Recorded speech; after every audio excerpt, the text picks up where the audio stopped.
आप सबको पता है एक ना दौर था जिस दौर में ये जो न्यूज़पेपर में ना फ्रंट पेज पे आता था, दिल्ली यूनिवर्सिटी में 7 कॉलेजों के कट ऑफ अंक जारी, और कॉलेजेस के जो परसेंटेज है वो ऐसा आता था कि भाई ये कट ऑफ गई है 98%, 99.75, 98.5, 99%। हंगामे मच जाते थे उस दिन। ये सारी टेंशन ख़त्म। अगर आप CBSE बोर्ड से हो तो परसेंटेज लाना इजी होता था। अगर आप किसी स्टेट बोर्ड से हो, अरे भैया मुसीबत हो जाती थी 85 to 90% लाना भी। तो ये सब कुछ ख़त्म करने के लिए एंट्रेंस एग्ज़ाम आ चुका है जिसका नाम है क्या? CUET। ये है हमारी सीरीज कॉमर्स के अनमोल रतन। इसका शॉर्ट फॉर्म देखो कितना प्यारा बन रहा है, कार। इसमें हम 16 एंट्रेंस एग्जाम्स का डिस्कशन करेंगे और इतना डिटेल में करेंगे आपके 99.99% डाउट्स क्लियर हो जाएंगे। ये सारे जो एंट्रेंस एग्जाम है ये नेशनल लेवल के हैं। अगर आप इनमें अपीयर हुए हो, ये professional, BBA, BCom, design, hotel management, इसमें सारे एंट्रेंस हैं। कॉमर्स स्टूडेंट के लिए जो भी एप्लीकेबल है सब इसमें। अगर आप इनमें अपीयर हुए हो फिर किसी भी स्टेट एंट्रेंस एग्जाम में अपीयर होने की ज़रूरत नहीं है। समझ गए? हाँ या ना बोल दो। फर्स्ट एंट्रेंस का डिस्कशन करते हैं जिसका नाम है क्या? CUET। फुल फॉर्म बोले तो कॉमन यूनिवर्सिटीज एंट्रेंस टेस्ट।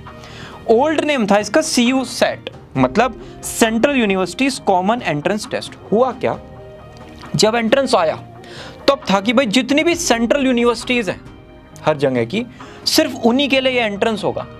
लेकिन फिर बाद में ये डिसाइड हुआ कि भाई जितनी भी प्राइवेट यूनिवर्सिटीज हैं, स्टेट यूनिवर्सिटीज़ हैं, डीम्ड टू बी यूनिवर्सिटीज़ हैं, वो भी इस एंट्रेंस एग्ज़ाम को कंसिडर करेंगी। तो तब तो सेंट्रल वर्ड फिर गलत हो जाएगा। तो फिर इसको चेंज करके किया गया कॉमन यूनिवर्सिटी एंट्रेंस टेस्ट। और रीज़न हुआ other colleges will join during the time. थोड़े वक्त के साथ और भी आएंगे तो बाद में नेम चेंज करना पड़ता, अभी कर देते हैं। लॉन्च कब हुआ? अभी मीठा मीठा बस 1 साल हुआ है, 22-23 में लॉन्च हुआ है। ये लाइन बड़ी इंपॉर्टेंट है। Eligible course all under graduate courses in central university, धीरे धीरे इन ऑल यूनिवर्सिटीज। मतलब समझ रहे हो? BCom, BBA, BCA, BA, इसमें भी 45 स्पेशलाइजेशन है सारी यूनिवर्सिटीज की। इसके अलावा BFA, BMS, ओ भाई जितने भी कॉलेजेस वगैरह के नाम, कोर्सेज के नाम पता हैं, उन सब का एडमिशन सिर्फ और सिर्फ इस एंट्रेंस एग्जाम के बेसिस पर होगा। बहुत बड़ी बात है। टेस्ट की लैंग्वेज है 13 लैंग्वेज में ये टेस्ट कंडक्ट होगा और एग्जाम टाइप है कंप्यूटर बेस्ड टेस्ट। जहां पर CBT आ गया, एक बात याद रखना, वहां पर MCQ अपने आप आ जाता है, मल्टीपल चॉइस क्वेश्चंस। एक मुझे बात बताओ, अगर सूर्योदय है, सन है, सन, सूर्योदय डेली होता है, आप चंदा मामा को देखते हो रात को, फिर सूर्य मामा को मॉर्निंग में देखते हो, तो ये जो मामा जी हैं ये कॉलेज जाएंगे या नहीं जाएंगे? एक क्वेश्चन है ऐसी। जो सूर्य देव हैं वो कॉलेज जाएंगे या नहीं जाएंगे? वो नहीं जाएंगे। क्यों? क्योंकि सूर्य के पास ऑलरेडी मिलियंस ऑफ डिग्रीज हैं। If you know what I mean. अगर ये छोटे छोटे जोक ना मारो ना बेटा बीच में, तुम कहते हो भैया बोर हो रहे हैं, तो थोड़ा थोड़ा हमें बताना पड़ता है। पार्टिसिपेटिंग यूनिवर्सिटी, ये जो एंट्रेंस एग्जाम है ना CUET, इनकी पार्टिसिपेटिंग यूनिवर्सिटीज़ क्या हैं थोड़ा सा ना डिटेल में देखेंगे। Alphabetically AMU Assam, Baba Saheb, central Sanskrit Banaras Hindu, central tribal, central university of Haryana, Gujarat, Andhra Pradesh, Himachal Pradesh, Jammu, Jharkhand, Kashmir, Karnataka, Kerala, Orissa, Rajasthan, south Bihar, Tamil Nadu, ये सारी यूनिवर्सिटीज़, इसमें Delhi, Allahabad, Tripura, university of Hyderabad, Vishwa Bharati university, ये सब यूनिवर्सिटीज़ अपने जितने भी अंडर ग्रेजुएट कोर्सेज हैं उनमें एक एंट्रेंस एग्जाम को कंसिडर करती हैं जिसका नाम है क्या? CUET। फॉर्मेट ऑफ एग्जाम देखते हैं, थोड़ा सा ये इंपॉर्टेंट है, कंफ्यूजिंग भी हो सकता है, लेकिन मैं कोशिश करूंगा थोड़ा सा आपको इजी वे में समझाऊं। सेक्शन 1, सेक्शन 2 और सेक्शन 3, 3 सेक्शंस आपको यहां पर मिल जाएंगे। किसी भी एग्जाम में सेक्शंस होते हैं, अलग अलग सेक्शन में एग्जाम डिवाइडेड है। यहां पर भाई 3 सेक्शन है। सेक्शन 1, 13 लैंग्वेजेस आपको इसमें मिलेंगी। सेक्शन 1 के 2 पार्ट हैं, IA और IB। IA में 13 लैंग्वेजेस हैं ये सारी। इनमें से कोई एक तो चूज करनी ही पड़ेगी जिसमें आपको अपीयर होना है। भैया कंपलसरी है? हाँ जी कंपलसरी है। एक लैंग्वेज आप चूज करोगे, उसमें 50 में से 40 क्वेश्चंस आपको करने हैं। 40 क्वेश्चंस के लिए 45 मिनट्स आपको टाइम मिलेगा। 5 marks for every right answer and -1 for every wrong answer अपने आप हो जाएगा। भैया कौन सी लैंग्वेज चूज करेंगे? CBSE, ICSE, Cambridge board, international board के स्टूडेंट्स ने इंग्लिश चूज किया है 2022 में। बाकी स्टूडेंट्स ने हिंदी किया है और कुछ महाराष्ट्र के स्टूडेंट्स ने मराठी, ये साउथ के स्टूडेंट्स ने तमिल, तेलुगु, ये सब कुछ चूज किया है। मेजर लैंग्वेज इंग्लिश और हिंदी रही। ठीक है, यहां पर आपको एक लैंग्वेज का पेपर तो देना ही पड़ेगा, कंपलसरी है, कोई ऑप्शन नहीं आपके पास इसके अलावा। आते हैं 1B की तरफ। 1B में है 20 लैंग्वेजेस और ये 20 लैंग्वेजेस 1A से अलग है। लैंग्वेज देखो जरा, ज़्यादातर फॉरेन लैंग्वेज आपको यहाँ पर मिलेंगी। भैया आपको ना BA इन जर्मन करना है या फिर BA इन फ्रेंच करना है, BA इन कश्मीरी करना है, तब आप इन लैंग्वेजेस का पेपर दोगे। भाई यूनिवर्सिटी ने कहा कि अगर आपको BA इन जर्मन करना है तो हम जर्मन पे टेस्ट तो करेंगे आपको। इन ओनली दैट केस, अगर आपको ये लैंग्वेजेस प्रोफेशनल लेवल पे ग्रेजुएशन इनका करना है तब आप इनका एग्जाम दोगे, वरना इनका एग्जाम देने की बिल्कुल भी ज़रूरत नहीं है। तो भैया फिर लास्ट में कंक्लूजन क्या हुआ? ये वाला जो है ना, इसमें से 1 लैंग्वेज का पेपर देना, दैट्स इट। फॉरेन लैंग्वेज अगर नहीं पढ़नी, इसको साइड में रखो। क्लियर हो गया? Section 1 clear. सेक्शन 2 में आ गया क्या? Domain specific subject. मेरे साथ बोलेंगे क्या आ गया? Domain specific subject, PCM, PCB, commerce और ह्यूमैनिटीज। हर टाइप का बच्चा ये एग्जाम देगा, हर बच्चे के लिए अलग अलग कोर्सेज हैं। तो भाई कुछ तो फॉर्मेट बनाया होगा ना यूनिवर्सिटी ने। PCM वाले बच्चे से कॉमर्स का थोड़ी पूछेंगे या कॉमर्स के बच्चे से PCM का थोड़ी पूछेंगे। इनको कहा अच्छा ठीक है, हम भी ये बात समझते हैं। भाई आपका जो डोमेन है, अब उसके अकॉर्डिंग यहाँ पर सब्जेक्ट चूज कर लो। 27 सब्जेक्ट में से कोई भी मैक्सिमम आप 6 चूज कर सकते हो। भैया 27 कौन से हैं? ये रहे। इसमें जो भी आपके क्लास 12 के सब्जेक्ट्स हैं वो आपको मिल जाएंगे। अकाउंट्स मैं आपको कॉमर्स के दिखा देता हूँ, मैथ्स जिनके पास मैथ्स है, एंटरप्रेन्योरशिप, फाइन आर्ट्स भी होता है बच्चों के पास, कहाँ गया, बिजनेस स्टडीज़, ठीक है जी, साइकोलॉजी भी होता है काफ़ी स्टूडेंट्स के पास, और इकोनॉमिक्स, राइट। तो सारे मतलब आपको यहाँ पर सब्जेक्ट्स मिल जाएंगे। अब पॉइंट क्या आता है? भैया सेक्शन 1 तो क्लियर है, एक हमने यहाँ पर इंग्लिश चूज कर लिया है, हिंदी या फिर हमारे अकॉर्डिंगली एक पेपर हमारा यहाँ क्लियर। यहाँ पर मैक्सिमम 6 सब्जेक्ट आपको चूज करने हैं। डिपेंड कैसे होगा कि भैया 6 होंगे कौन से? आपकी यूनिवर्सिटी और आपके कोर्स पर ये डिपेंड करता है। भैया मुझे ना DU से BCom करना है, ठीक है जी। DU ने कहा कि भैया मैं अकाउंट्स, इकोनॉमिक्स, बिजनेस स्टडीज, ये 3 सब्जेक्ट चाहिए ही चाहिए, तो आप यहाँ पर इन 3 को फिल करोगे। आपने कहा कि भैया मुझे तो BSc करना है, ठीक है जी। BSc के लिए physics, chemistry, maths, computer science, ये 4 सब्जेक्ट चाहिए ही चाहिए, यूनिवर्सिटी ने लिखा है, आप ये यहाँ पर 4 चूज करोगे। क्लियर होगी बात?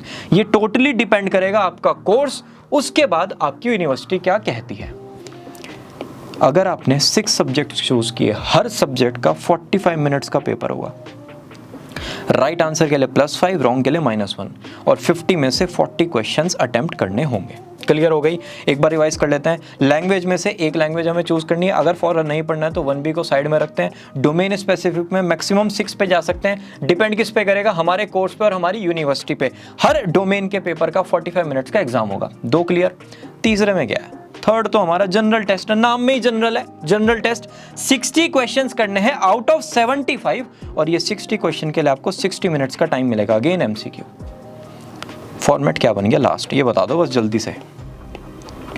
यहाँ पर आप इंग्लिश, हिंदी ज़्यादातर, या फिर अपने अकॉर्डिंग जो लैंग्वेज है उसमें से अपीयर हो जाओगे। 45 मिनट्स का एग्जाम हो गया यहाँ पे। यहाँ पर मैक्सिमम 6 अपने कोर्स और अपनी यूनिवर्सिटी के अकॉर्डिंग आप चूज कर लोगे। 45 मिनट ईच।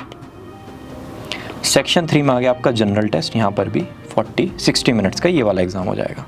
ये रहा, ठीक है। ये टोटल आपका बना। अब भैया 60 मिनट्स का तो जनरल टेस्ट, 45 मिनट का लैंग्वेज टेस्ट, और 45 मिनट्स के वो डोमेन वाले 3, 4, 5 एग्जाम, लगभग 200 मिनट्स। वो तो ये क्या एक बार में हमें 4-5 घंटे का एग्जाम देना है? नहीं, क्यों टेंशन लेते हो? अभी चेक करते हैं ना। स्लॉट 1 मॉर्निंग सेशन, ठीक है।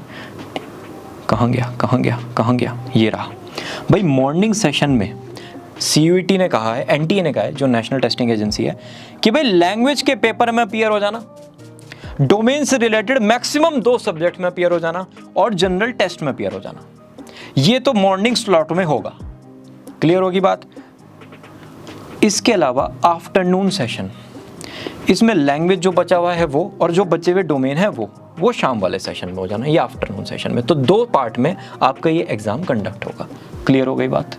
हाँ या ना बोल दो। हाँ जी, चलो जी सिलेबस चेक कर लेते हैं। ये जो जनरल टेस्ट है ना, जनरल टेस्ट, इसका सिलेबस क्या है? General knowledge, current affair, general mental ability, numerical, quant.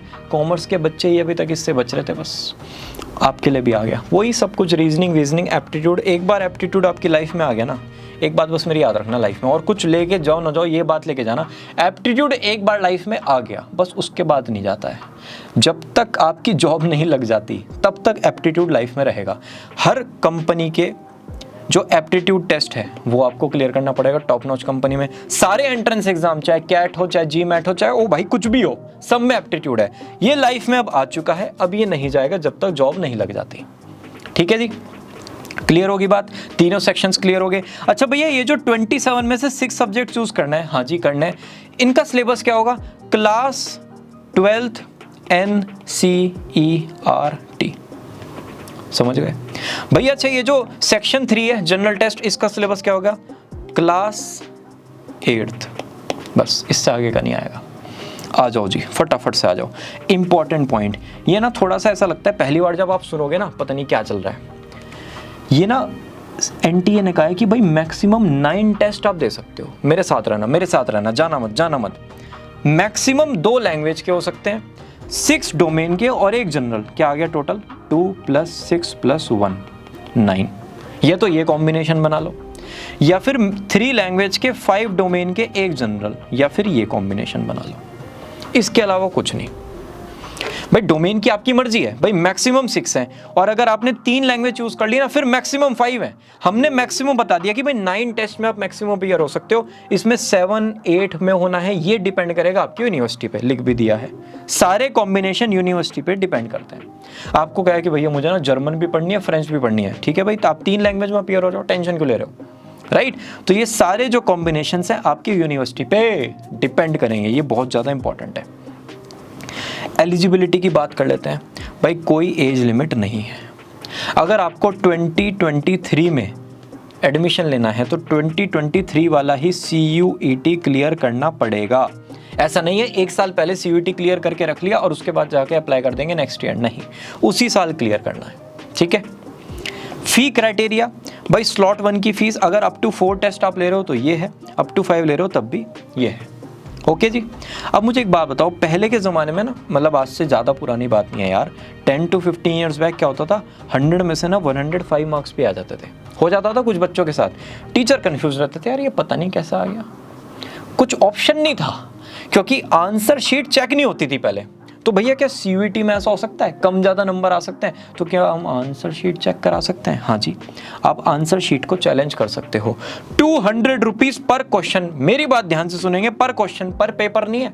7 paper में गए इंटू 200, 1400, ना ना ना ना, हर क्वेश्चन के 200 रुपये देने, तब जाके वो क्वेश्चन चेक होगा। ठीक है जी। और जब आप अप्लाई कर रहे हो एग्ज़ाम के लिए, आपको मैक्सिमम 4 सिटीज़ चूज़ करनी पड़ेंगी कि भाई मैं इन सिटीज़ में जाके एग्ज़ाम में अपीयर हो सकता हूँ।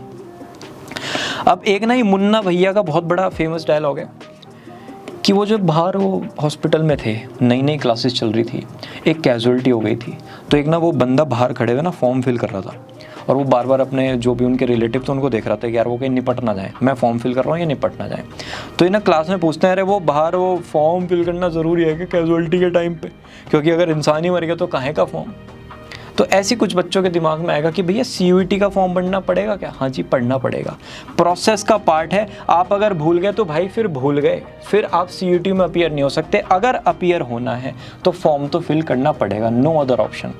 रजिस्ट्रेशन फॉर्म, ठीक है जी, ऑनलाइन एप्लीकेशन फॉर्म आपको फिल करना है, एक एप्लीकेशन नंबर आपका जनरेट होगा, उसके बाद एक पासवर्ड जनरेट करना है, फिर ये जो एप्लीकेशन नंबर और पासवर्ड है बस यही आपका सब कुछ है, इसी के थ्रू आप फिर बाद में लॉगिन करोगे। ठीक है। एप्लीकेशन फॉर्म में आप फिर अपना एजुकेशनल क्वालिफिकेशन, यूनिवर्सिटी या फिर प्रोग्राम का सिलेक्शन, आपकी प्रायोरिटी क्या है, पेपर का डिटेल, एग्जामिनेशन की सिटी, अपने सारे डॉक्यूमेंट्स अपलोड करोगे। डॉक्यूमेंट्स में क्या, कैंडिडेट का photograph, signature, category certificate. Photograph 80% face जिसमें आपका विदाउट मास्क दिख रहा हो, स्कैन फोटोग्राफ JPEG फॉर्मेट का होना चाहिए, 10 KB to 200 KB का होना चाहिए, सिग्नेचर 4 KB to 30 KB का होना चाहिए, स्कैन कॉपी कैटेगरी सर्टिफिकेट की 50 KB to 300 KB की होनी चाहिए, क्लास 10th का सर्टिफिकेट 300 KB तक का हो जाए कोई दिक्कत नहीं, PWBD का सर्टिफिकेट 300 KB मैक्स जा सकता है PDF फॉर्मेट में। ये मैं पहली बार बता रहा हूँ क्योंकि फर्स्ट टाइम एग्जाम हो रहा है, आप पहली बार फॉर्म फिल करोगे, दोबारा नहीं बताऊँगा। फी पेमेंट आप प्रोसेस चार्ज दे सकते हो GST के साथ, और तीनों स्टेप आप अलग अलग कर सकते हो। यार ये जो है ना, ये वाला जो है, ये यूनिवर्सिटी और एजुकेशन क्वालिफिकेशन जान निकलेगी बच्चों के फिल करने में, 1-1 घंटा लग जाता है क्योंकि पहली बार देख रहे हैं ना इतना बड़ा फॉर्म लाइफ में। तो आप इस स्टेप को कंप्लीट करके रेस्ट ले सकते हो, फिर सेकंड स्टेप, फिर थर्ड स्टेप, ठीक है। तो बार बार नहीं जाना। और नोट में आप याद रखना, आपको वहाँ पर कुछ भी ले जाना अलाउड नहीं है क्योंकि MCQ एग्जाम है, सब कुछ वहीं पर होगा। क्लैरिटी हो गई CUET की, हाँ या ना, जल्दी से बोल दो। 3 पार्ट में एग्जाम होगा। फर्स्ट पार्ट एक लैंग्वेज पेपर में चले गए, सेकंड डोमेन स्पेसिफिक किस पे डिपेंड करेगा, यूनिवर्सिटी पे और कॉलेज पे, थर्ड जनरल टेस्ट अपीयर होना ही पड़ेगा। भैया कोचिंग अवेलेबल है क्या? जिस दिन CUET एग्जाम अनाउंस हुआ था ना, 20 यूट्यूब चैनल बन गए थे जिन्होंने CUET की कोचिंग करानी स्टार्ट कर दी थी। तो बहुत कुछ है ऑनलाइन, आराम से जा सकते हो और आराम से अपनी प्रिपरेशन को कंप्लीट कर सकते हो। कोई भी डाउट आता है लेट मी नो इन दी कमेंट सेक्शन। और हाँ, सबसे इंपॉर्टेंट बात, 360 डिग्री अभी भी लूप कंप्लीट नहीं हुआ है। CUET का एग्ज़ाम हुआ, बहुत सारी गड़बड़ी हुई, इंस्टीट्यूट्स में भी प्रॉब्लम आई, कहीं पर कंप्यूटर शटडाउन भी हो गए, कहीं पर वो वाली जो इशू थे वो भी हुए।